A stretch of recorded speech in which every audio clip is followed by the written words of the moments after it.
Welcome to Mini Machines 101, Volume 6 of the Mini Mill series.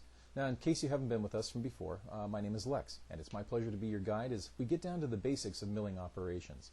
Now, in this volume, we're going to cover the main operations that you perform on your mini mill, namely end and side milling, which we use to shape our raw stock into actual usable parts, fly cutting, which will give those parts a professional finish, and we'll cut our first dovetails, which will allow us to make machine parts that can interact with each other while maintaining a precision fit.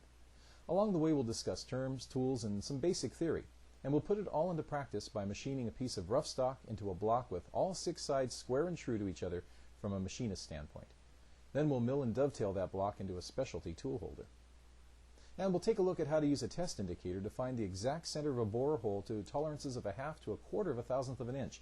And we'll show you how to set up a coaxial indicator, which will do the same thing, but just a little faster. I think you'll be surprised at all we're going to accomplish in this volume.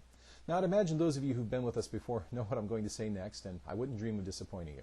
Please make sure you watch the safety section. And yes, it's the same safety section that's been dogging you from Volume 1. Now, I hope you understand by now that it's not that we think you don't understand the information. Nothing's further from the truth. We simply want to kickstart your brain into a safety-first mode. We want your whole mind focused on applying good safety principles on everything from layout and setup to the final cleanup operations.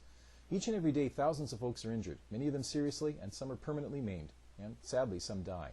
Now, I started working as a machine operator in my early teens, and in that time I've seen many fingers lost, some eyes, I've seen concussions, grievous wounds, broken arms, legs, jaws, facial bones, and terribly disfiguring tissue damage. And sadly, several hideous and totally unnecessary deaths. I guess it's given me kind of a low tolerance for chance taking, but even so, I've managed to pull a couple award winners in my time that have left a mark. You simply can't be too safe. So please, take a moment, review that segment, and try and find ways to make your hobby even safer.